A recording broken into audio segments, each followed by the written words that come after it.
From WFAA TV, this is Inside Texas Politics with Jason Whiteley. Good morning and welcome to Inside Texas Politics. We begin with that bombshell from House Speaker Joe Straus announcing he will retire. In studio to look at the direction that the Republican-controlled House might take in the future, two state reps, Tony Tinderholt there on the right, a Republican from Arlington, and Jason Villalba, a Dallas Republican on the left there, and joining the questioning as always, Bud Kennedy at the Star-Telegram. Gentlemen, thanks for being here. Welcome back, Jason. Thank you very much. Thank you. The Speaker gave his own reasons for retiring, but did his leading the opposition to the bathroom bill, do you think that influenced any of this? Tony, we'll start with you. I think that there were several things that led to him announcing that he wasn't going to run. I think that could have been one. And I think part of it is the fact that there were 20 items on the governor's list for the special session. We did almost half, and I think some of those things were slowed down by leadership, and so I think that's probably a part of the reason. But time also happens to people down there. They've been there a long time, and they eventually feel like it's time to go. Jason, reaction. Did the bathroom bill have anything to do with this? I don't think so. I think time took its toll on the Speaker. I think it was time for him to do something different. Look, he had accomplished many of his objectives. This is one of the most conservative legislatures that we've seen in the last several years, as said by Lieutenant Governor Patrick. We've done a lot of good work, and it's largely because of the leadership of Speaker Straus. He accomplished his goals. It's time for him to move on and do something different. I think you're going to see his name again shortly. I don't know if it's going to be as a statewide candidate or a congressional candidate, but I know we'll see Joe Straus again on the Texas political scene. You think he'll be back? He'll be back in some form. It won't be obviously in the House of Representatives in Austin, but I do think you will see his name on a ballot in the next 4 years. Tony, we should ask you about that. What do you see as Straus's political future? You know, I don't want to speculate on it. I don't know. It was a big surprise that he wasn't going to run again, and so I don't know what the future is going to hold for him. But I know that he's got a big war chest. And I think you could potentially see him doing something in the future. I'm just not sure what. Should Texans prepare for a more socially conservative House, Tony? I think so. And the reason I say that is we're in the middle right now, the Republican caucus, of uniting and reuniting the party and coming as a whole block of Republicans to choose the next speaker. I think we're pretty close to doing that because the Democrats have surely done it 5 sessions in a row. And when they do that, what happens is we don't pass as much conservative legislation, and they end up passing more liberal legislation. So I think we're on the verge of potentially having the Republican Party choose the next speaker as a block. And I think that will turn into more conservative legislation. Let's talk about that. Let's talk names. Who do you want to see run? Who realistically can Republicans agree on, Jason? I think there are a number of names that you're starting to hear already bandied about. I think Phil King put his name in early, but is he one of the names that was driven organically? I don't know. We know John Zerwas, Dr. Zerwas from Houston, is a very strong candidate. I think For Price will start to rise to the top. He's been supported largely by both sides of the political aisle, so he has a chance. I know Ron Simmons is looking closely at an opportunity there. If he can get into the mix, I think that's a good name. There'll be a lot of names that come forward. I believe you're going to see at least 5 to 10 names before it begins to slow down. What kind of names do you like, Tony? So I'm going to be pretty honest with you. I think anyone that's willing to reach across the aisle at this time to become the speaker, personally, I think is unqualified for this position because we have over 90 Republicans. It takes 76 to get a speaker elected. I just want someone that's going to decrease the power in that position, that's going to be more transparent in calendars committees, more transparent. Give me some names. Who do you think would be best? Honestly, right now there's 4 or 5 people that have stepped forward. I'm going to keep my options open until the caucus meets and we start deciding who that's going to be. Gentlemen, you talk about uniting the party and passing conservative legislation, but Tom Craddick was Speaker for 6 years. You know, the party was united. Some of these bills didn't pass. School vouchers didn't pass. You know, if you didn't pass it then, what makes you think you'd pass it now? I don't think that we dropped the ball on many issues that matter most to Texans. I think one of the hallmarks of the Straus legislature was that we were focused on issues that mattered to the people of Texas. Transportation, public education, public safety, infrastructure. Those were things that we accomplished. Now, of course, there are going to be some items that galvanize the grassroots that we might not have hit the button on squarely. But those items will come. Those items will happen. I know Lieutenant Governor Patrick is focused on some of those grassroots issues. issues, and I think in the House, I do believe we will move to the right somewhat after a Strauss legislature, and that could be a good thing for people. I'm hopeful that we'll just continue to focus on the issues that matter most to Texans, like the issues that Strauss focused on. Tony, what makes you think you can do something now you couldn't do in 6 years under Craddick? I think, like Representative Villalba said, I think the House is going to move to the right a little bit, especially when the Republican Party unites and we come out as a caucus and we vote without the Democrat bloc choosing the next speaker. So I think when the House moves a little bit further to the right, that we will. We're in a position where we have a governor and a Senate, lieutenant governor as well, who support the conservative agenda. So I think that that's going to be a huge help. Let me qualify that. Look, we are Texans first.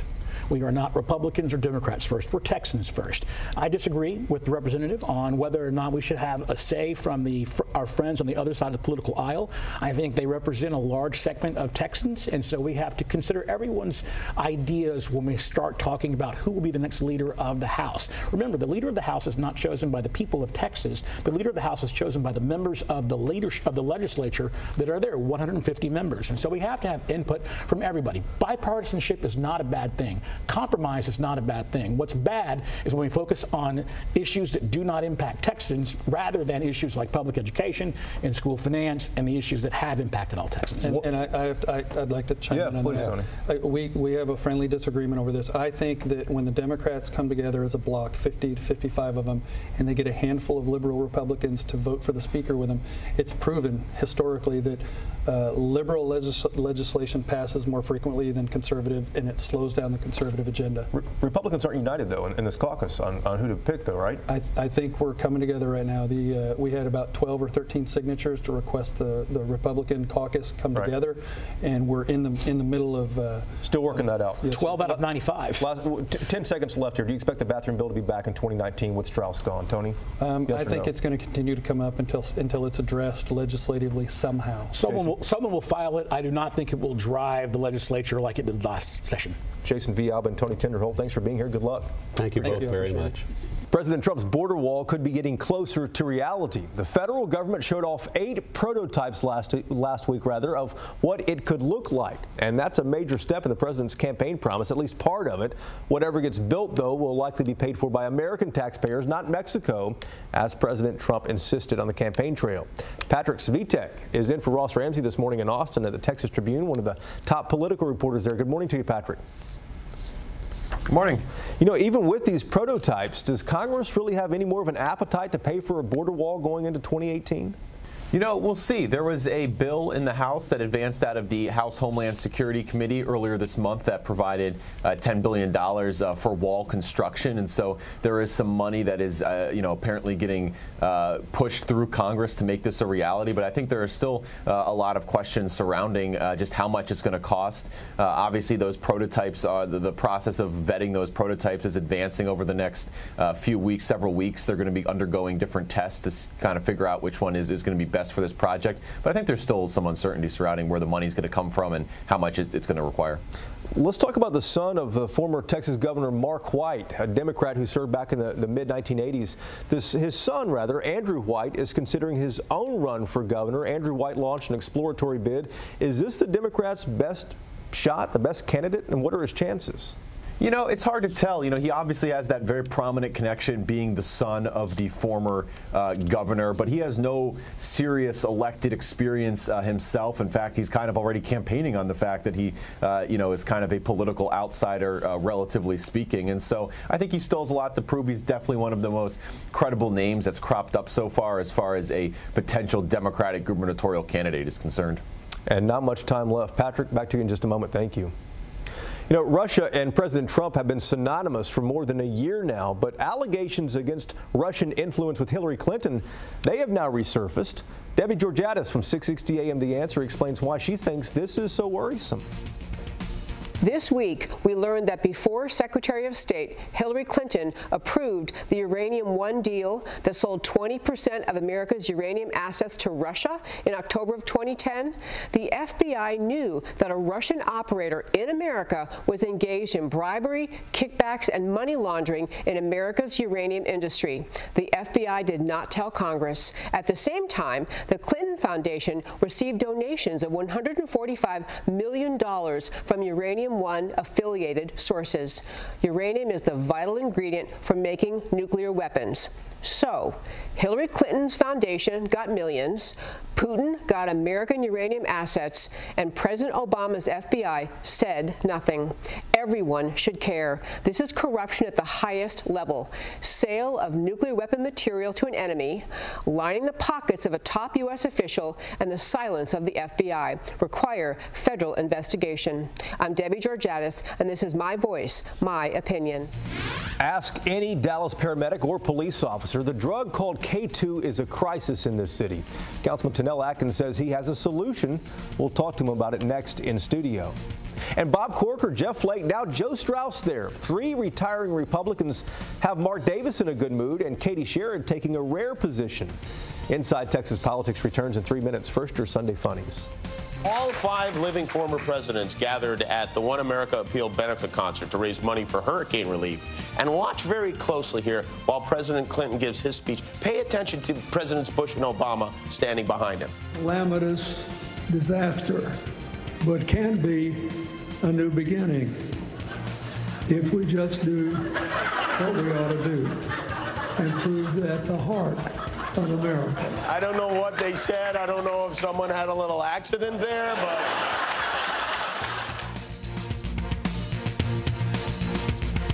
Today we're going to talk about trucks. Right on. Which of these truck brands do you think offers best-in-class HD horsepower and the most capable off-road mid-size pickup? I go Ram. I would put it on Ford. Let's find out. Chevy. That's right. It's Chevy. They look amazing. Wow. Chevy's killing it. Yeah, definitely. Get a total value of over $11,100 on this light-duty Silverado Texas edition. Or during Truck Month, get 0% financing for 72 months on our most popular Chevy trucks. Chevy drives Texas. Find new roads. Never trick or treat on an empty stomach. Keep your little monsters happy with a large home-baked jack-o'-lantern pizza for just $8. Papa Murphy's.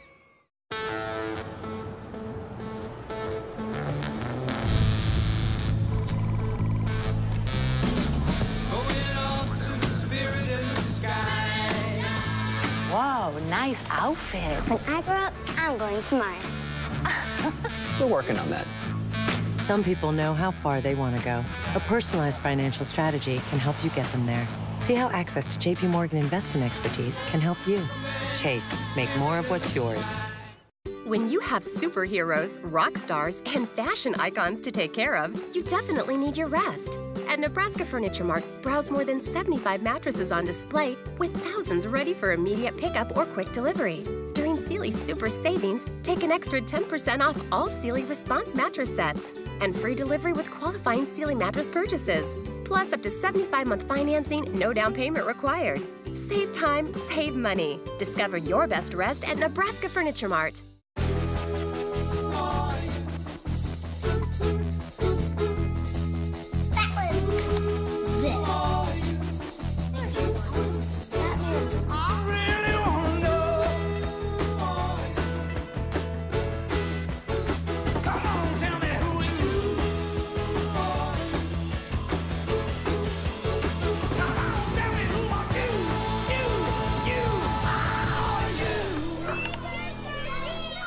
I work 6 days a week. Last thing I want to do is spend time doing chores. I'd rather spend that time with my family. Tackle is the perfect app to handle hundreds of small chores when you just don't have the time. Just download Tackle. It'll change your life.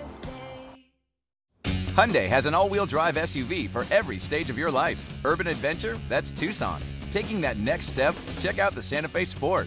Full-time chauffeuring? Your 7-passenger Santa Fe awaits. And with America's best warranty, whichever stage you're in. You just saved me from getting a minivan. Give him some love. Better is the reason to buy Hyundai. Use your $750 Auto Show bonus cash to get up to $3,750 total savings, plus no cost maintenance for up to 2 years or 24,000 miles on the Santa Fe Sport.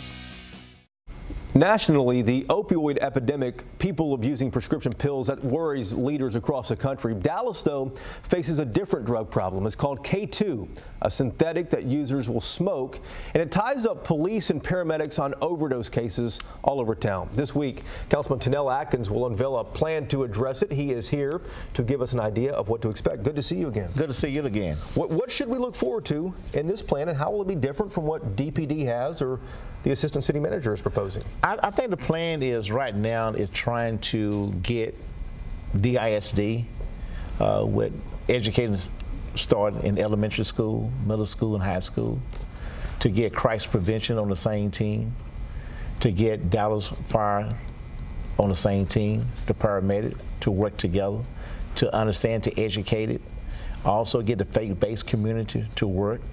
It's about education. It's very difficult to handle this problem because it's in South Central and also in central part of downtown Dallas. In our community, it's a drug that is very cheap, but it's very, make people like a zombie.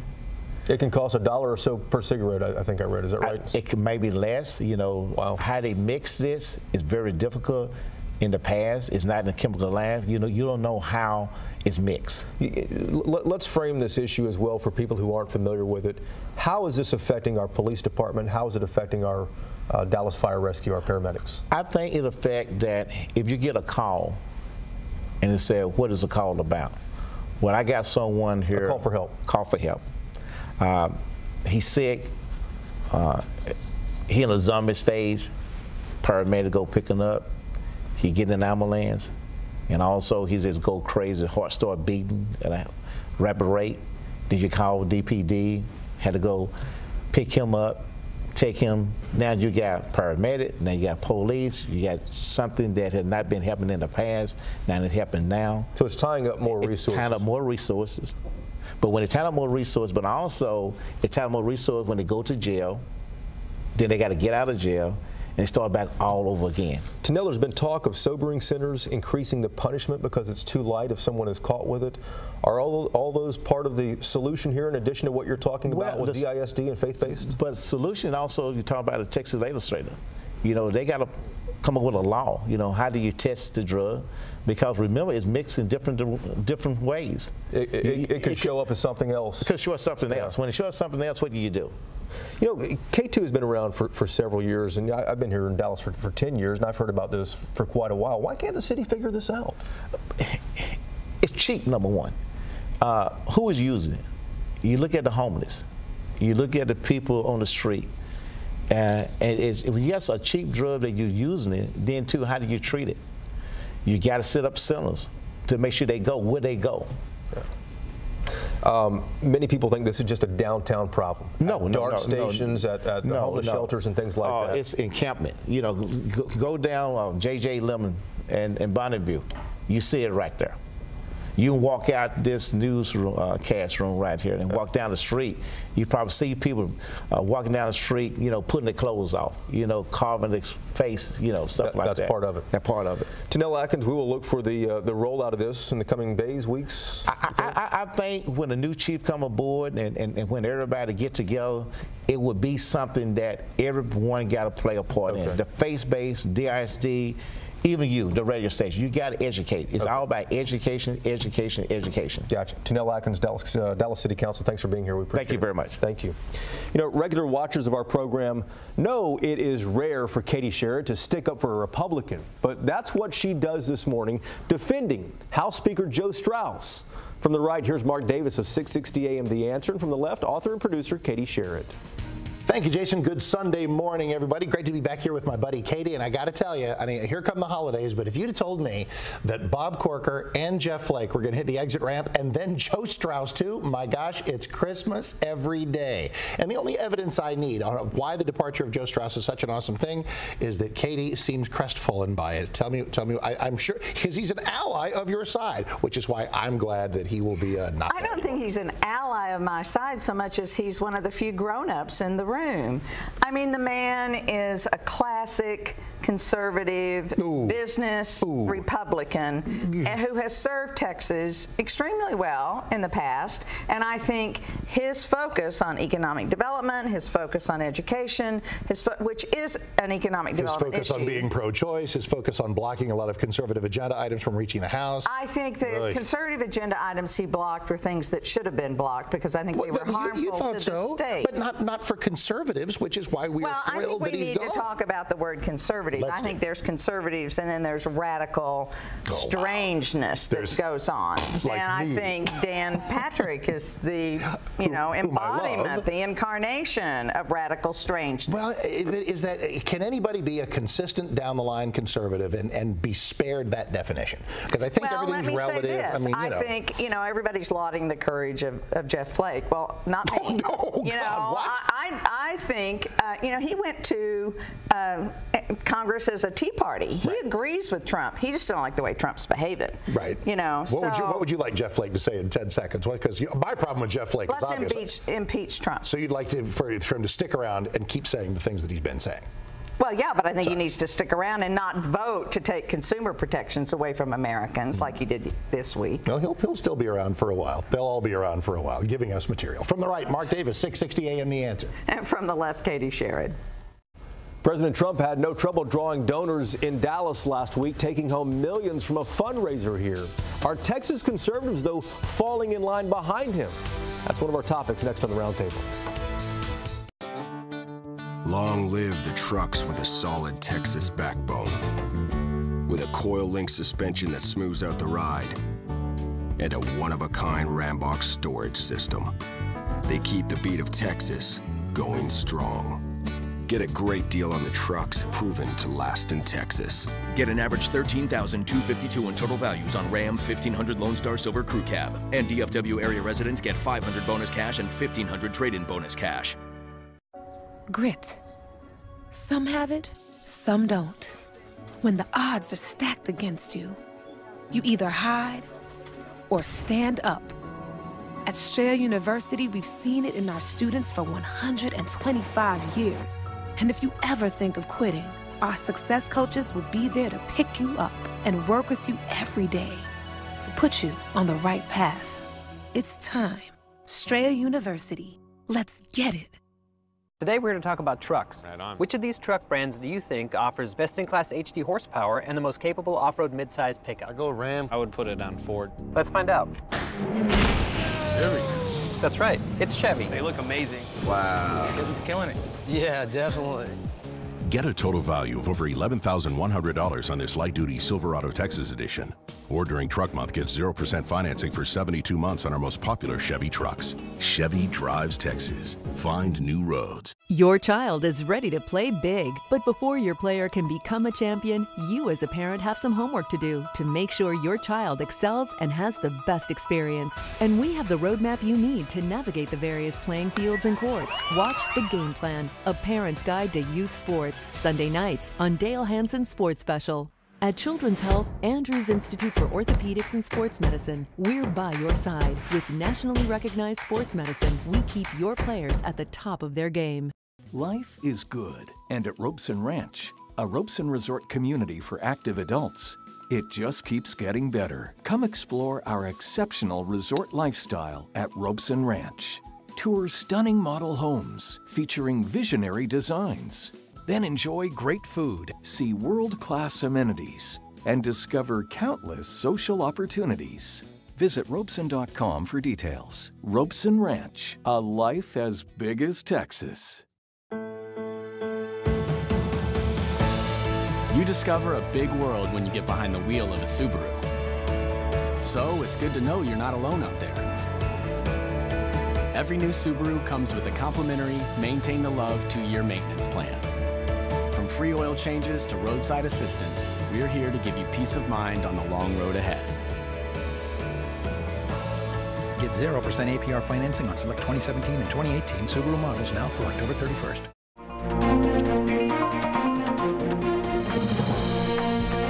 Time now for Reporters Roundtable to put the headlines in perspective. Bud and Patrick both still with us. Patrick, let's start with you and the bombshell news of last week. Speaker Strauss not running for re-election. Who's best positioned to take the gavel right now? Oh, I think it's way too early to tell, honestly. I mean, I've heard as many as a dozen names as potential candidates to succeed Speaker Strauss. I think the caucus right now has a working group looking into their own procedures for rallying behind a speaker candidate. That was a discussion that began before the speaker's bombshell announcement. And so I think there are just a lot of variables right now. And I think that it's way too early to say even kind of what the ideological profile would be of the next speaker. Strauss has $10 million in campaign funds, Bud. What happens to that? He's got plenty to spend. He says he's going to support like-minded candidates. And, you know, this is a close race in March in the Republican primary. The decisions in Texas are made in March in the party primaries. And these are some close races. Democrats have a chance to win at least 3 or 5 seats back. You know, Republicans, it'll be, you know, Strauss Republicans against Freedom Caucus Republicans in some of those races. If he puts his money towards some key candidates, then he can keep the House on the moderate strip. With his retirement, you think this could impact a number of races? Well, he could put the money behind candidates. You know, okay. The thing to look at as far as who's the next speaker is that, you know, 2 of the last 3 speakers have been from West Texas. What you have in a situation like this is that rural Republicans with an interest in school education tend to align with Democrats and elect a speaker who's interested in public education. That's how it's worked before. Patrick, let's pick up on what Bud mentioned with the primaries only 4 months away. How does Speaker Strauss's retirement affect any of that? Yeah, I mean, I think given the amount of money that he has in his campaign accounts and given the fact that he is basically politically freed from having to govern over the House in 2019, he can engage in elections in 2018, particularly primaries, in ways that he couldn't previously, knowing that he'd have to come back for another session and work with a lot of these people. And so I expect him to be much more aggressively involved in the primaries, either you know, by campaigning for candidates, giving money to candidates. I just expect a much more muscular presence overall by the speaker in primaries. You know, Jason, also it takes away the scapegoat. For years they blamed Dewhurst, and they said if we could just get rid of Dewhurst, all this conservative legislation would get passed. Now they've done the same with Strauss. It takes him out of play in that role. You know, but it also puts Governor Abbott in a position of, you know, does he become the scapegoat now if the Dan Patrick's agenda doesn't pass? Let me switch off to Trump in the final moments here too. He had no trouble taking home big checks from Dallas.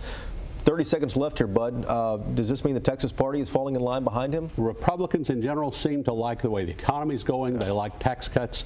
They say that they can back him off the wall. Gotcha. Bud, thank you very much. Patrick, we appreciate having you as well. Thank you. And thank you for watching as well, too. We'll see you again next Sunday. Hope you have a good week.